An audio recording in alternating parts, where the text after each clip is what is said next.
ज्ञान के द्वारा सुख मिलता है। 4 चीजें हैं: उपदेश,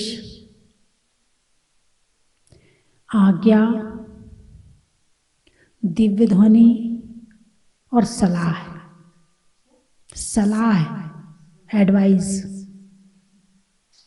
है ना। दिव्य ध्वनि, उपदेश, आज्ञा और एडवाइस, सलाह, 4 चीजें हैं। ज्ञान मिलने के साधन बता रही हूं। सुख कहां से मिलता है? ज्ञान से। ज्ञान कहां से मिलता है? वैसे है तो हमारी आत्मा में, लेकिन आत्मा का ज्ञान कर्मों के द्वारा ढका हुआ है। अब उस कर्मों के द्वारा ढके हुए ज्ञान का हम उद्घाटन कैसे करें, उसको उघाड़ें कैसे? तो वो हमें उसके लिए आवश्यकता पड़ती है। और सबसे प्रथम उस ज्ञान का जो स्रोत मिलता है वो मिलता है भगवान से। किससे मिलता है? भगवान से। भगवान की वाणी को उपदेश ना कह करके दिव्य ध्वनि कहा है। क्या कहा है? दिव्य ध्वनि। शब्द रूप नहीं है। भगवान जो बोलते हैं वो शब्द रूप नहीं बोलते हैं। वो मुख का उपयोग नहीं करते हैं बोलने में। पहली बात तो भगवान बोलते ही नहीं है। बोलेगा वो जिसके अंदर व्याकुलता हो, बोलेगा वो जिसके अंदर दूसरे के प्रति कुछ भावना हो, बोलेगा वो या तो कल्याण की भावना हो, या दूसरों को अच्छा करने की भावना हो, या दूसरों को कुछ करने की भावना, वो बोलेगा। और अरिहंत भगवान जो हैं बिल्कुल राग रहित हो गए हैं। कैसे हो गए हैं? संपूर्ण राग से रहित हो गए हैं। जब संपूर्ण राग से रहित हो गए हैं, तुम्हारे प्रति उनके मन में कोई भावना है ही नहीं है, फिर वो बोले क्यों? बात समझ में आई कि नहीं आई? बोलने के कारण होते हैं ना। एक तो आदमी को बीमारी होती है बोलने की, उसका मन करता बोलते रहो। कोई भी मिले सामने, बस में बैठेगा तो उससे बात कर लेगा, ट्रेन में बैठेगा तो उससे बात कर लेगा, कहीं भी जाएगा तो झट से परिचय करके तुरंत बात करना शुरू कर देगा। आकुलता का प्रतीक है ये अधिक आकुलता वाले लोग हैं। उससे कम वाले, कोई परिचय का मिल गया तो बोल लिया, नहीं मिला तो चुप बैठ गए। कुछ ऐसे भी होते हैं। जब तक कुछ ना कुछ मन में ना हो तब तक आदमी बोलता नहीं है। लेकिन भगवान तो संपूर्ण राग और द्वेष से रहित हो गए हैं। उनके तो बोलने की जो इच्छा और भावना जो बाहर के प्रति जाने की है वो संपूर्ण खत्म हो गई है। ठीक है ना। अब वो जब वो खत्म हो गई है तो फिर वो बोलते नहीं, वो तो अपने आत्मा के ध्यान में लीन बैठे आराम से। जिसको कोई कष्ट हो, जिसको कोई दुख हो, जिसको कोई बीमारी हो, जिसे कुछ चाहिए हो, वो बोले। कौन बोलता है? बोलता कौन है?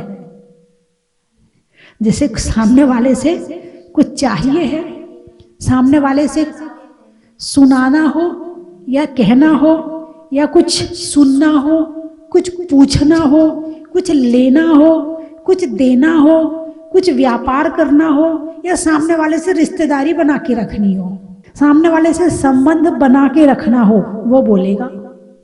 अब अरिहंत भगवान तो 4 घातिया कर्मों से नष्ट हो गए। उनका मोह, राग, द्वेष सब खत्म हो गया।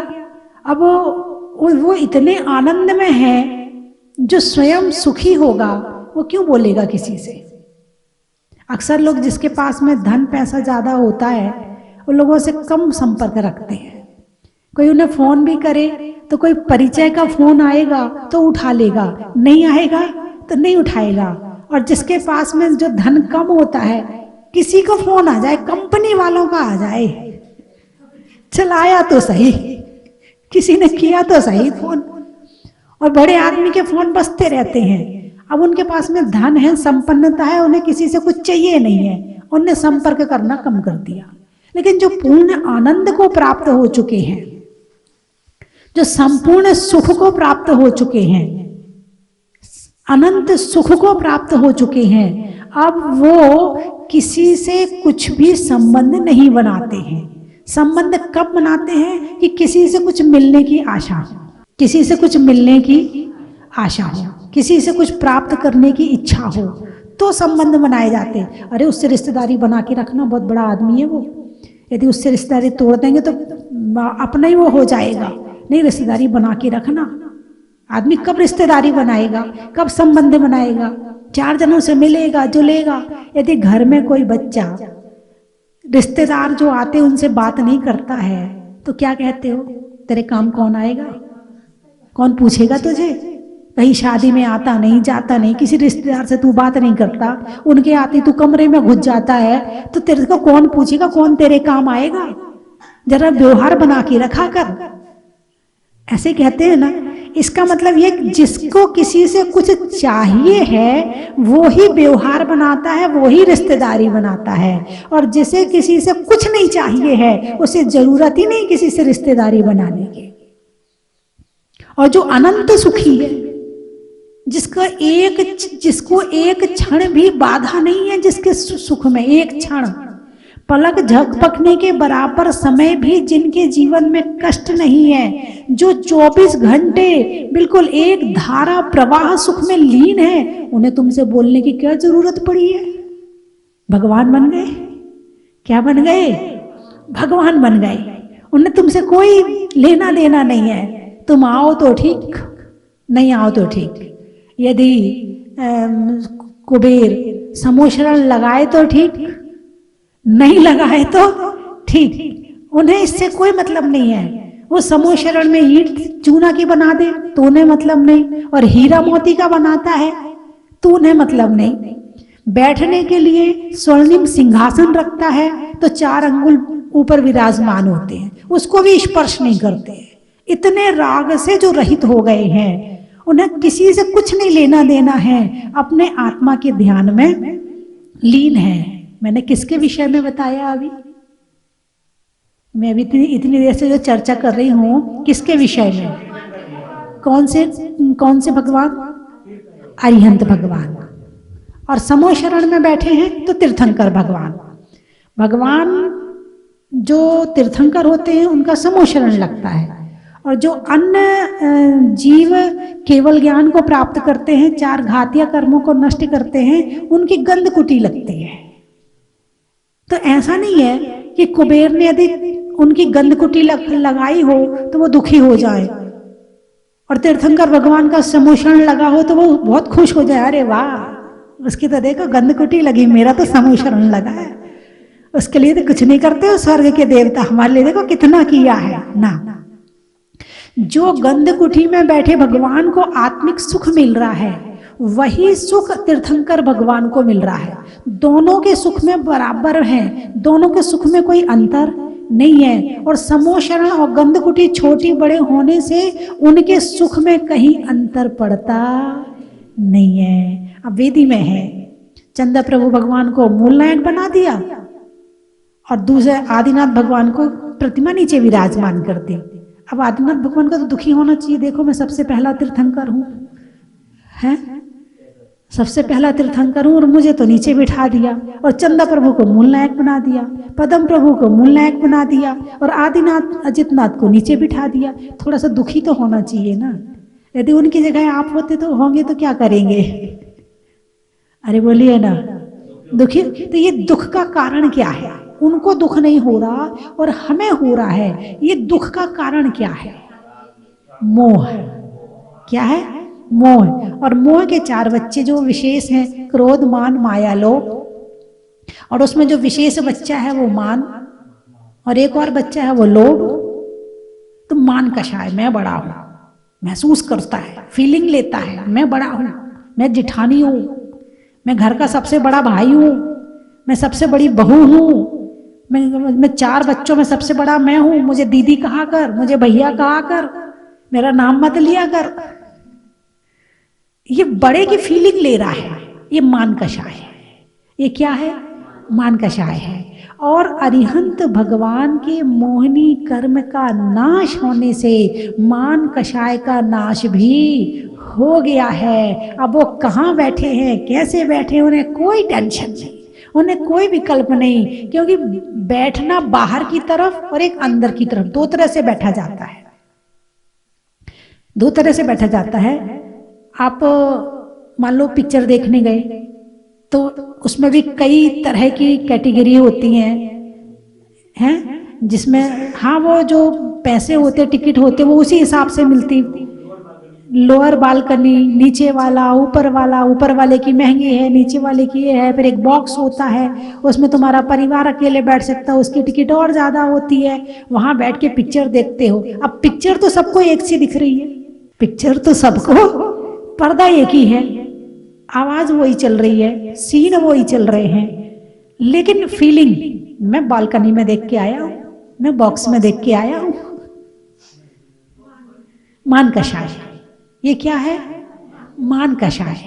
मान कषाय कहती है मैं बड़ा हूं, है ना। लेकिन ये हो गया बाहर की तरफ बैठना, ये हो गया हमारा मन बाहर की तरफ देखता है कि हमारा शरीर कहाँ बैठा है, ठीक है। और एक हो गया कि आत्मा आत्मा में स्थित है, आत्मा आत्मा में बैठी है, शरीर कहाँ बैठा है इस बात से मतलब नहीं है। गंध कुटी में बैठा है कि समूह शरण में बैठा है, मन बाहर है ही नहीं। जब मन बाहर जाता है तो बाहर की फीलिंग लेता है, और जब मन अंदर जाता है तो अंदर की फीलिंग लेता है। तुम ध्यान से नमोकार मंत्र का जाप करो तो तुम कहाँ हो? अंदर की फीलिंग, नमोकार मंत्र की फीलिंग ले रहे हो। तुम रसगुल्ला खा रहे हो, बड़ा अच्छा स्वाद आ रहा है, तुम रसगुल्ले की फीलिंग ले रहे हो। तुम भगवान के दर्शन कर रहे हो और भगवान के दर्शन में खो गए, उनके गुणों में खो गए, तो तुम भगवान की फीलिंग, हल्की फुल्की परमात्मा के दर्शन की फीलिंग ले रहे हो। लेकिन दर्शन करते हुए आपका मोबाइल बज गया, मोबाइल में टुन टुन टुन टुन टुन टुन बजा जा रहा है और आप खड़े हो भगवान के सामने। अब कोई और ऐसा व्यक्ति खड़ा है कि फोन उठा नहीं सकते, उसको देख के तुमने फोन नहीं उठाया। अब देख तो रहे हो तुम भगवान को, फीलिंग किसकी ले रहे हो? मोबाइल की। जिसकी फीलिंग ले रहे हो तुम वहां हो। यदि भगवान के सामने खड़े होकर के यदि आप भगवान के दर्शन नहीं कर रहे हैं, कुछ और याद कर रहे हैं, तो आप भगवान के सामने नहीं हो, आप फीलिंग कहीं और की ले रहे हो। ऐसे ही दो तरह का बैठना होता है। तो एक होता है बाहर की तरफ बैठना और एक होता है अंदर की तरफ बैठना। जब ये आत्मा बाहर की फीलिंग लेती है, बाहर बैठने की फीलिंग लेती है, तो ये बाहर बैठती है, शरीर के बैठने को अपना बैठना मानती है। लेकिन जब ये आत्मा आत्मा के ध्यान में जाती है, जब आत्मा आत्मा के ध्यान में लीन हो जाती है, तो ये अंदर की फीलिंग लेती है, यानी अंदर बैठी है। तो अरिहंत भगवान कहाँ बैठे हैं? समूह शरण में बैठे हैं। कहाँ बैठे हैं? अरे बोलिए ना। अरिहंत भगवान गंधकुटी में, तीर्थंकर समूह शरण में, और जो सामान्य केवली हैं वो गंधकुटी में बैठे हैं। ये आप कह रहे हो, लेकिन मैं जो कहूंगी, भगवान न समूह शरण में है न गंधकुटी में है, भगवान अपनी आत्मा में स्थित हैं। बाहर से शरीर को जो देखते हैं उन्हें ये प्रतीत हो रहा है कि भगवान समूह शरण में बैठे हैं, लेकिन भगवान की आत्मा तो आत्मा में बैठी है। बात समझ में आई कि नहीं आई? अब आपने इतना समझाने के बाद भी ऐसा क्यों कहा कि भगवान समूह शरण में बैठे हैं? क्योंकि आप आत्मा में बैठते ही नहीं है, आप ध्यान करते ही नहीं है, आप अपने मन को अंदर ले ही नहीं जाते हैं, आप कुछ क्षण के लिए भी अपने आप में स्थित होते ही नहीं है। तो जो जहां रहता है वहां की चीज पकड़ में जल्दी आती है। अब इंसान बाहर रहता है, इसलिए ये फटाफट उत्तर आ गया कि भगवान तो समूह शरण में बैठे हैं। जबकि मैंने अभी बताया था एक बाहर बैठना होता है और एक अंदर बैठना होता है। मैंने प्रश्न किया था अंदर वाला और आपने उत्तर दिया बाहर वाला क्यों? क्योंकि आप हमेशा ही बाहर रहते हैं 24 से 24 घंटे, और ये आज से नहीं है, अनंत काल से ही बाहर रह रहे हैं, अंदर आज तक गए नहीं है। कभी गए होते तो परमात्मा पता होता कि परमात्मा क्या होता है। मैं रोज ये बात कहती हूं, भगवान को, परमात्मा को वही समझ सकता है जो ध्यान करता है। जो ध्यान नहीं करता है उसे परमात्मा के दर्शन भी सही रूप में होते ही नहीं है। और जब तक परमात्मा के दर्शन नहीं किए आपने मंदिर में जाके, तो क्या किया, है ना? तो भगवान की दिव्य ध्वनि होती है। अब मैं ये बताना चाह रही कि भगवान बोलते कैसे हैं। भगवान बोलते भी नहीं हैं और भगवान बोलते भी हैं। अब जब उनको केवल ज्ञान नहीं, जब उन्होंने दीक्षा नहीं ली थी तो उसके पहले उन्होंने 16 कारण भावनाएं भाई थी, है ना? 16 कारण चल रहे हैं ना, है ना? पूजा कर ली 16 कारण की? नहीं करी पूजा? अच्छा, पूजा भी नहीं करते 16 कारण की? ओहो, बहुत से लोग हैं जो 16 कारण की पूजा करते हैं ना। 16 कारण की पूजा करने के लिए है या भावना भाने के लिए? 16 कारण भावना। और लोग क्या करते हैं, भाई 16 कारण लग गए, पूजा कर लो 16 कारण की। हाँ, पूजा हो गई, इनके 16 कारण हो गए। 16 कारण के 16 उपवास भी कर लिए, 32 उपवास कर लिए। कितने? 16 कारण के 32 उपवास कर लिए, मगर 16 कारण भावना भाई नहीं अभी। और जबकि 16 कारण भावना किस लिए है? भाने के लिए। दर्शन विशुद्धि, विनय संपन्नता, शील वृत्ति अनतिचार है। इस तरह ये 16 कारण जो भावना होती है भाने के लिए होती है, जीवन में उतारने के लिए होती है, ये आत्मा में उतारने के लिए होती है। तो इन 16 कारण भावनाओं को तीर्थंकर भगवान ने पिछले जन्म में आत्मा से भाया था। वही वृत्ति, बहुश्रुत भक्ति, प्रवचन भक्ति है, आचार्य भक्ति, अरिहंत भक्ति, वात्सल्य, प्रवचन वात्सल्य, ये सारी भावनाएं, विनय, वही और वृत्ति, उसके साथ में साधु समाधि, ये सारी भावनाओं को आत्मा से भाया था। और इतना तीव्र भाया था कि उनने हो सकता है 16 कारण की पूजा ना करी हो सकता है उन्होंने 16 कारण की पूजा के अर्घ्य ना चढ़ाए हों, लेकिन उनने वो 16 कारण भावना आत्मा में भाई थी और उससे उन्हें तीर्थंकर प्रकृति का बंध हो गया था। उसमें एक वात्सल्य भावना भी है। 16 कारण भावना में एक वात्सल्य भावना भी है। उनने इस वात्सल्य भावना को आत्मा से इतना भाया कि संसार के जीव कैसे सुखी रहे, संसार के जीवों को कैसे सुखी कर दूं, सारा संसार कैसे सुखी हो जाए, ऐसा क्या करूं कि सारा संसार सुखी हो जाए। मैं तो सुखी हूं, लेकिन मेरे साथ में अन्य जीव भी सुखी हो जाए, ऐसी भावना उन्होंने अपने अंदर में भाई थी। यानी खुद के लिए तो अच्छा सोचते थे, लेकिन उसके साथ में संसार के समस्त जीवों के लिए अच्छा सोचते थे, किसी के लिए बुरा नहीं सोचते थे। और उसमें और इस भावना को भाने में विनय संपन्नता भावना आती है, यानी सबके प्रति विनय भाव रहना। क्या रहना? बिना विनय भाव रहना। विनय भाव का मतलब केवल हाथ जोड़ना नहीं होता है, नहीं तो आप सोचो विनय भाव का मतलब मात्र हाथ जोड़ना होता है। नहीं, हाथ जोड़ना तो होता ही है, इसके साथ में अब छोटों के तो आप हाथ जोड़ नहीं सकते, छोटों के तो आप पैर पड़ नहीं सकते, तो छोटों के प्रति आप क्या कर सकते हो?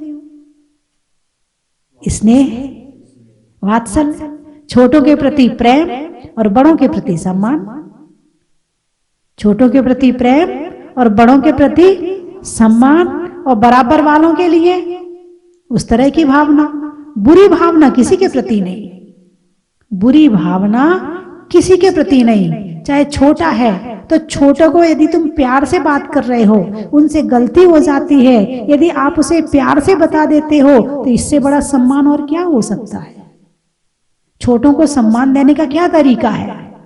यदि उनसे गलती हो गई है और आपने उसे प्यार से बता दिया है, तो इससे बड़ा और क्या तरीका हो सकता है सम्मान देने का। हाँ, ये बात अलग होती है, यदि कोई तुमसे प्यार से बोले ना, तो तुम्हें समझ में नहीं आती कई बार।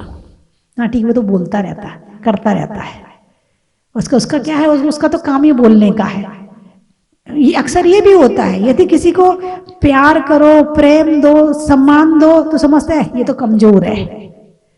सामने वाले को समझ करके उसके सम्मान को लेना, ये बहुत बड़ी बात है। इंसान से अपमान तो सहन हो जाता है, सम्मान सहन नहीं होता। घमंड आ जाता। मुझे लोग बहुत पूछते हैं, मेरे बिना तो काम नहीं करते हैं, और एक काम करने तो चढ़ जाता, तो मैं पता नहीं था कि मैं यहाँ बैठा हूं, मुझसे पूछ नहीं सकते थे। अरे भाई, कर लिया तो कर लिया, कोई बात नहीं है। फिर वो भी सोचता है अच्छा इससे, अब फिर जब वो डराता है तो फिर वो उसके अनुसार चलता है। आदमी बिना भय के, बिना डंडे के नहीं चलता, ये भी तो दिक्कत है। यदि किसी को ज्यादा प्रेम दे दो, सम्मान दे दो, वो सिर पे चढ़ जाता है ना। लेकिन अब अपने को धर्म का पालन करना है और पहले अपने आप को देखना है, तो फिर सामने वाले को देखना छोड़ना पड़ेगा। नहीं तो हम उसको डराने और धमकाने के लिए हम अपने कर्मों का बंध करते रहेंगे। तो इसीलिए पहले हमें अपने को देखना है, सामने वाला क्या है, कैसा है, हमें इससे मतलब नहीं है, हमें अपने भाव नहीं बिगाड़ने हैं। तो ऐसे 16 कारण भावनाओं में उन्होंने वात्सल्य भावना भी भाई थी, और उसका प्रतिफल हुआ कि उन्हें तीर्थंकर प्रकृति का बंध हो गया।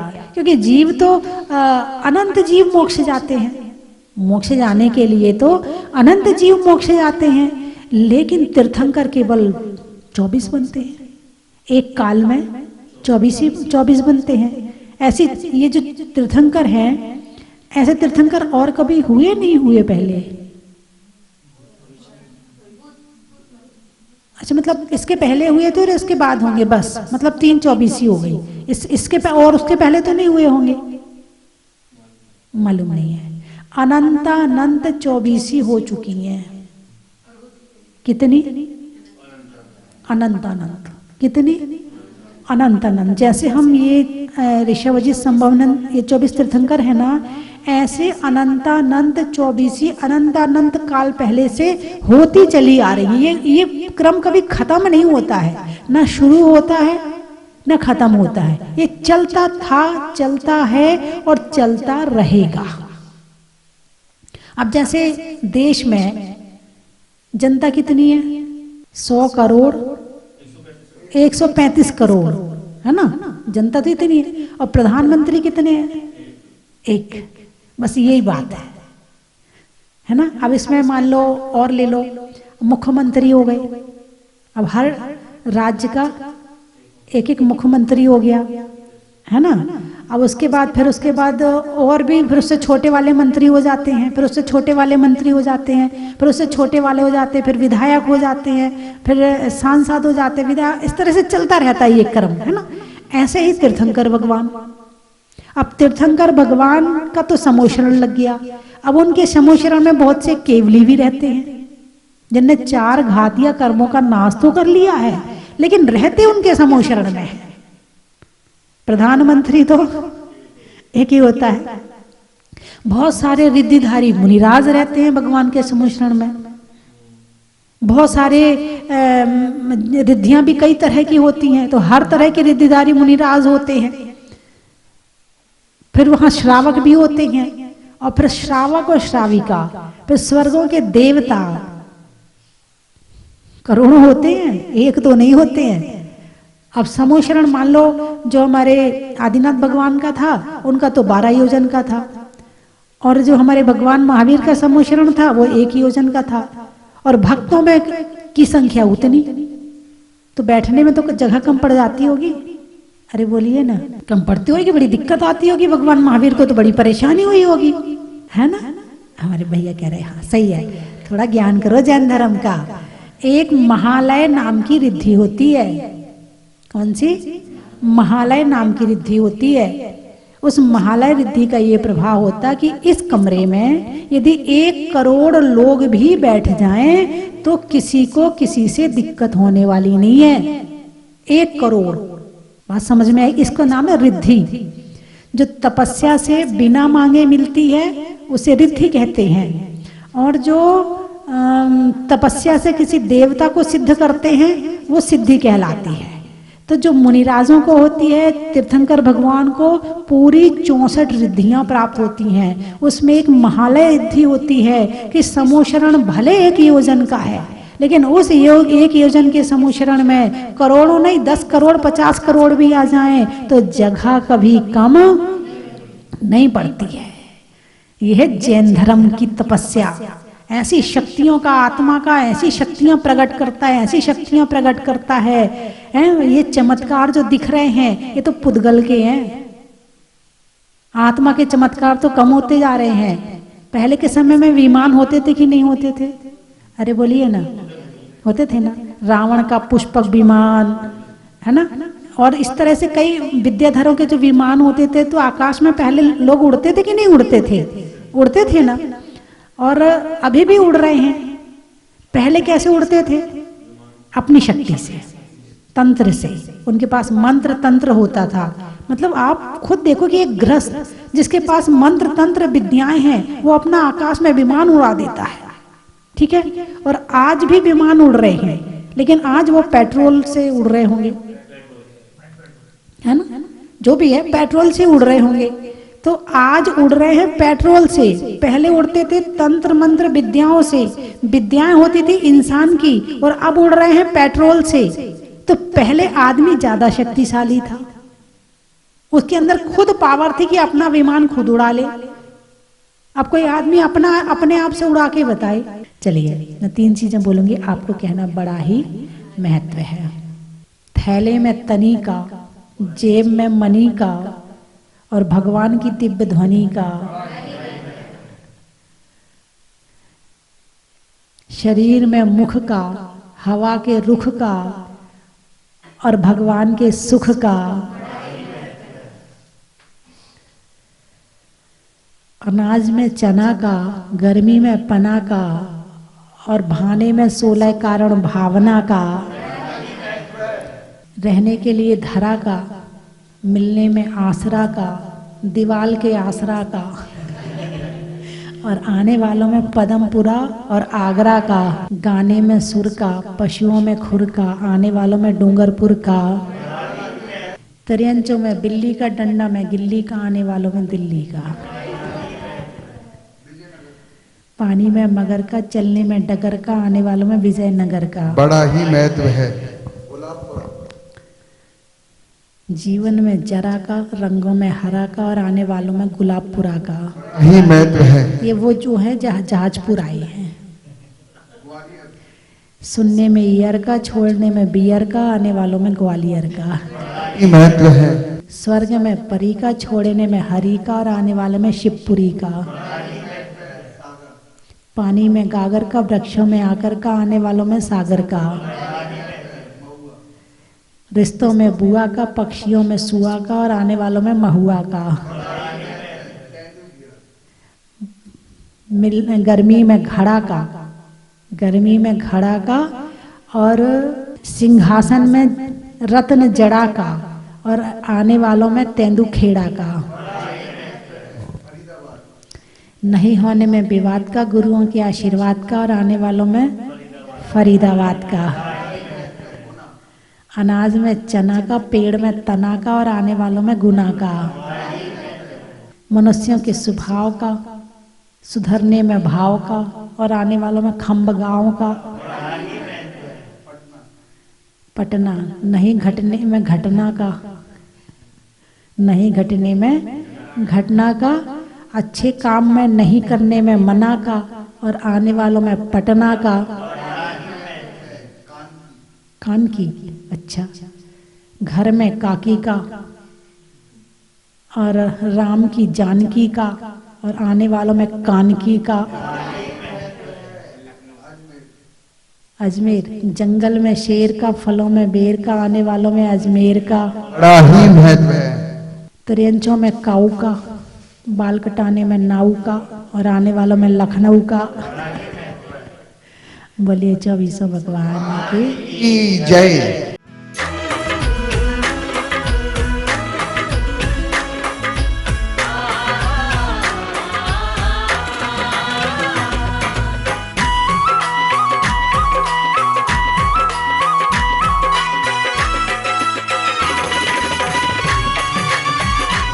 यहाँ आके बहुत ही अच्छा लगा हमें और माता जी के प्रवचन सुन के बहुत ही आनंद आया।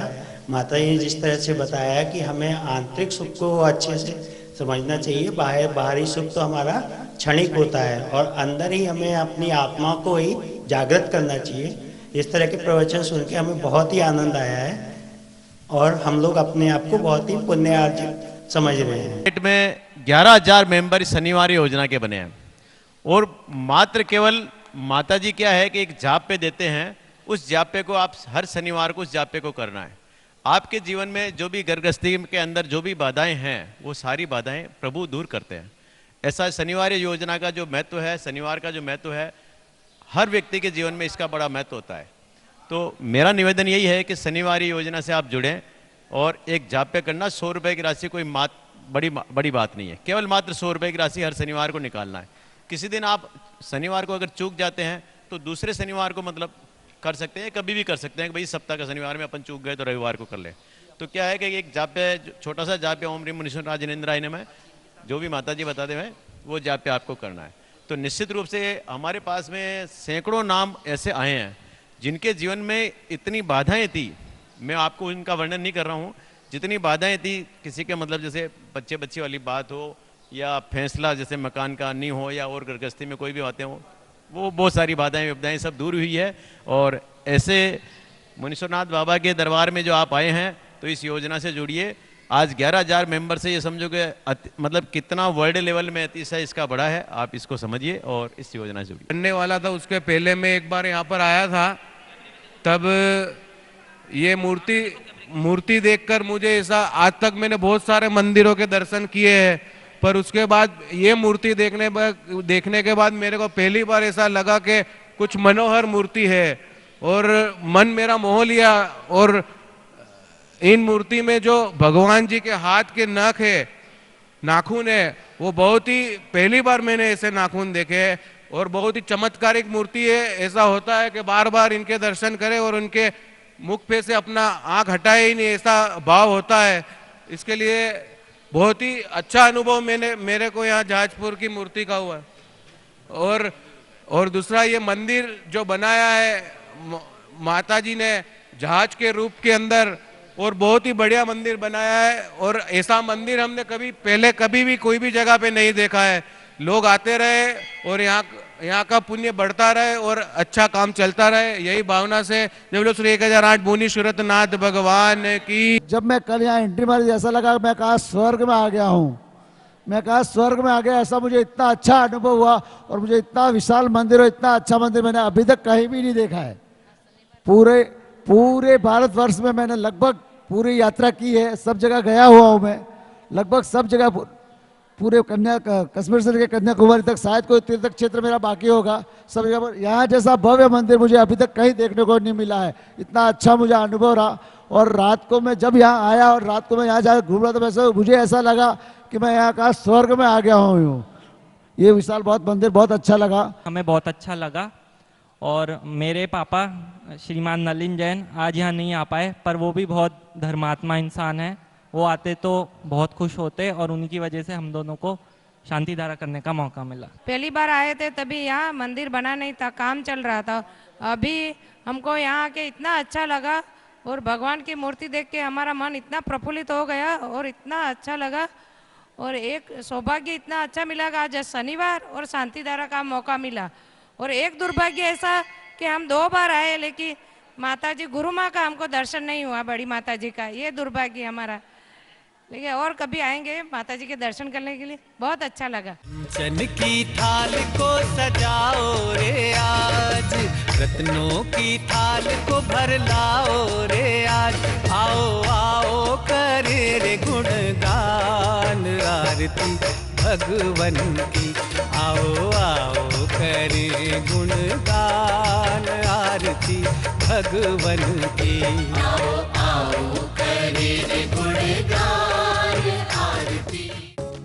परम विदुषी लेखिका गणिनी आरिका रत्न श्री 105 स्वस्ति भूषण माता जी, जिन्होंने मात्र 20 वर्ष में 100 से भी अधिक किताबें लिखकर जैन समाज को अनूठा योगदान दिया है। बड़े बड़े विधान जैसे कल्पद्रुम महामंडल विधान, सिद्ध चक्र महामंडल विधान, इंद्रध्वज महामंडल विधान एवं विशेष जिनपद, पूजांजलि आदि महत्वपूर्ण साहित्य बहुत ही सरस, सरल व सुबोध